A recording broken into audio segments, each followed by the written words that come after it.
Go. Assalamu alaikum wa rahmatullahi wa barakatuh. May God's peace and blessings be upon all.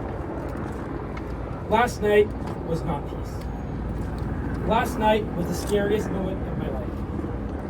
What started off as a peaceful protest between my fellow classmates didn't end that way.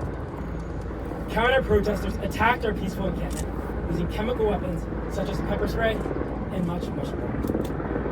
Throughout the estimated 4-hour attack of our encampment, I continuously became worried for my life.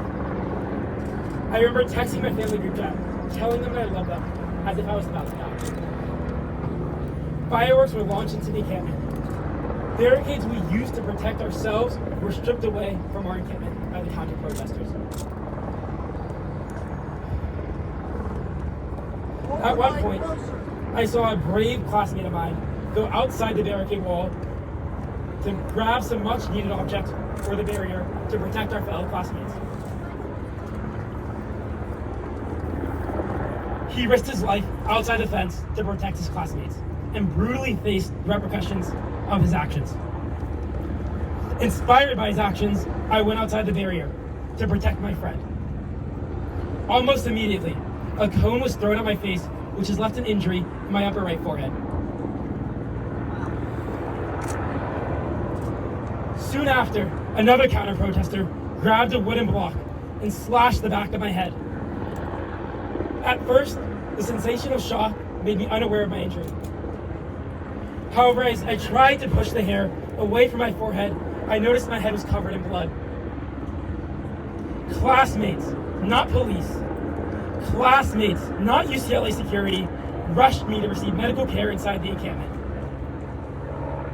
I rushed to the hospital where I received several stitches on my upper right forehead, as seen above, and 14 staples in the back of my head. Oh my God. I want to take a moment to serve as a reminder for why this encampment exists. I had the ability to go to a hospital last night. Currently, in Gaza, there are 0 fully functioning hospitals.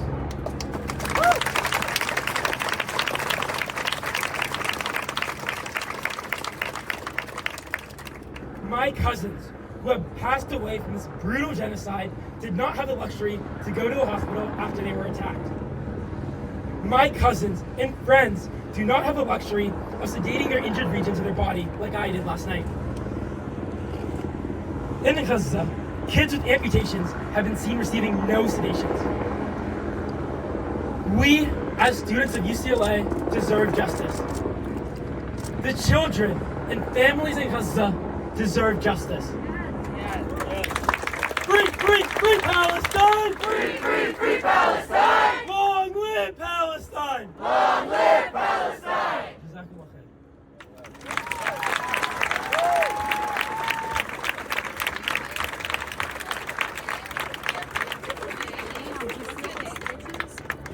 Can we see your stitches? Do you mind spelling it very quickly? Wow. The videos with all the blood streaming down his head, they're all available. You can see them on TikTok. Sorry, do you mind spelling your name? YUSEF. Are you sharing a last name at this No, thank time? you. Sorry? No, thank you. Are you with MSA? I am a part of myself. Assalamualaikum. My name is Hassan. I'm the president of the Muslim Student Association at UCLA, representing over 1,000 Muslim students on campus. Last night, the occupants of the UCLA Palestine Solidarity Encampment, including myself, were brutally attacked for hours upon hours by a horrifying and violent mob. This was not a fight. As was said earlier, this is not a fight. It was not a conflict, and it was not a brawl. I pulled out my phone, I checked the local news stations, and they were describing it as a clash between two sides. That was not the case. It was a deliberate and unprovoked act of terror against peaceful demonstrators who remained nonviolent throughout the night, even when their lives were threatened. For hours, the encampment's occupants, comprised of students, were shot at directly with fireworks, beaten and trodden, and attacked with bear mace and tear gas, all while being threatened with unspeakable threats of violence. We demonstrators defended our own while campus security and riot police looked on, their blank stares affirming that no action would be taken to quell this one-sided assault. We understand that the perpetrators were Zionist supporters of Israel and their apartheid who came with the sole intent to wreak havoc. The unfortunate reality of last night's events was that the violent actions were indirectly sanctioned by the University of California and UCLA and its leadership, especially by our Chancellor Gene Block. Throughout the duration of the encampment, Zionist aggressors had berated and viciously harassed pro-peace demonstrators, hurling violent insults and unspeakable threats of rape, murder, and violence, and have even employed tactics like throwing bags of mice at us and blasting sounds of infants crying in the dead of night. The response from our university, our Chancellor Gene Block sending out a statement yesterday accusing our encampment and demonstrations of being threatening to the security of our Jewish peers with, quote, activism that makes people in our community feel bullied, threatened, and afraid. But there was no mention of the countless students who have been put in danger because of their advocacy for human rights.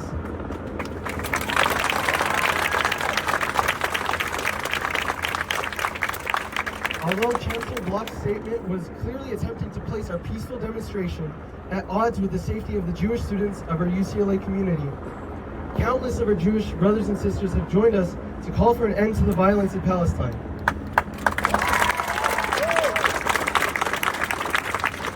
We call for our university to divest from Israel and their apartheid, and for our freedom of speech to be truly upheld on this campus. I therefore ask our campus community and the public to consider, aren't the students most at fear the ones with fireworks exploding at their feet? Are the students most at fear not the ones who have stood strong for almost a week enduring literal psychological warfare at the dead of night? And yet the university continues to selectively highlight the experiences of some in our campus community, ignoring the harm caused to Muslim sisters who couldn't see with their eyes burning full of mace, or Muslim brothers who couldn't breathe through tear gas and who have been called terrorists as we witness our brothers and sisters in Gaza being slaughtered.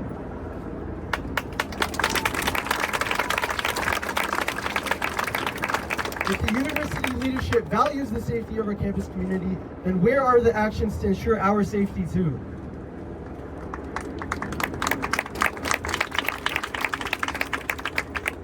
This institution has at every step failed to protect and equitably support our Muslim, Arab, and Palestinian students, as well as all other students who stand in solidarity with the people of Palestine.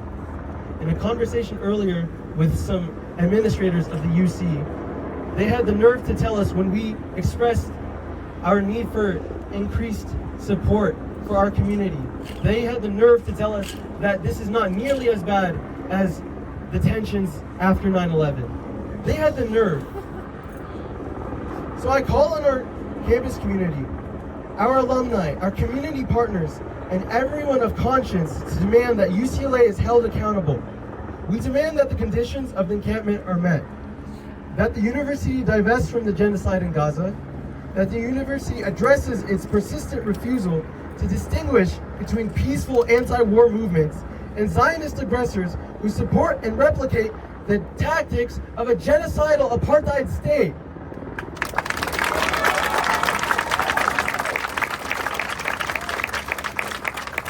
We expect more from our institutions, and we expect more from UCLA.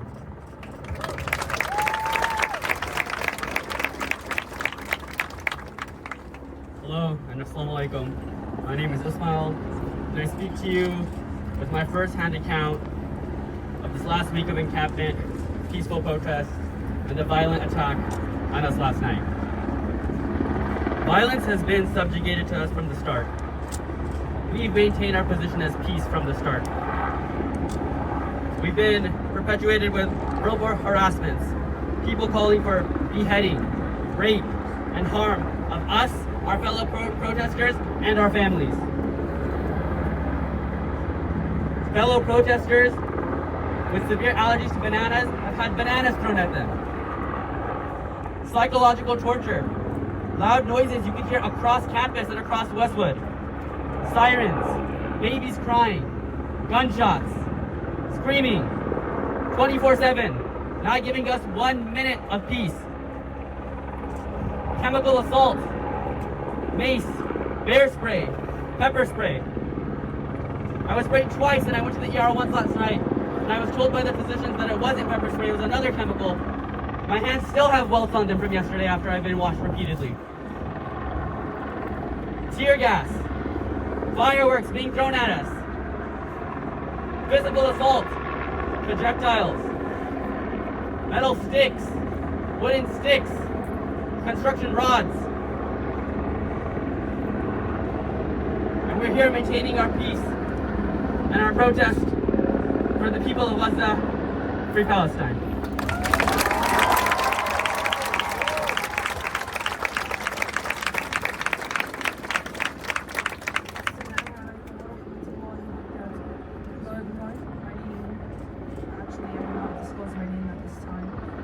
Last night, I was one of the victims that was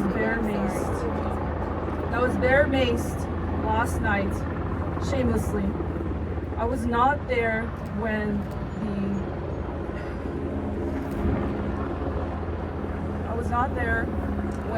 the pro-Israel protesters were on the other side. I was live streaming for my safety and for my other peers that were on the front lines. I was live streaming for my safety, and other people who are my friends were watching that live stream, worrying for my safety. As I looked across and I turned my head, I was shamelessly barefaced, maced in the face. I screamed in agony, worried about what was in my eyes at that time. I didn't know if I was going to lose my vision permanently. Because these vendettas, these motives that these counter-protesters have, I do not know, and they were that night, they were harming my safety. I was carried by peers who were telling me to calm down. I went in the middle of the Royce Hall, receiving medical help. My friends surrounding me, telling me to calm down. I was screaming in agony, and as I tried to open my eyes, at that time I didn't know it was fireworks. What if it was bombs that was right across our heads? And I screamed, and I was having a panic attack. As I was shivering there, poured with saline solution and water, I was being calmed down by my peers. I couldn't breathe. It felt like I was dying that night. I was carried out by my friends by our closest exit. We went to UCLA Health, and all I said was grab my phone because I was live streaming all of that. We went there, my friend was comforting me, and I told her to open my phone if there was any footage that I could get of that coward who barefaced, maced right in my face. The irony, the hypocrisy of that person who bare maced my face and told me all day to uncover my mask, but you yourself went that night and maced my face with a mask full covered, full head to toe. Look how coward you are. That you have caused in my harm's way. So I told my friend to open any footage that I have. And alhamdulillah, it was safe. I got him in 4K of him facing my face. At that point, we were admitted into the ER, but the lack of attention and students pouring in, it was just not enough attention that I just had to go. And I will have to say that I am here today speaking out for my Muslim female sisters who couldn't be here today, who are actually victims as well. I'm here today to support you, to be your voice, to be your voice in this campus that supposedly welcomes us, that supposedly protects us, which they do not. I like to end this as Free Palestine.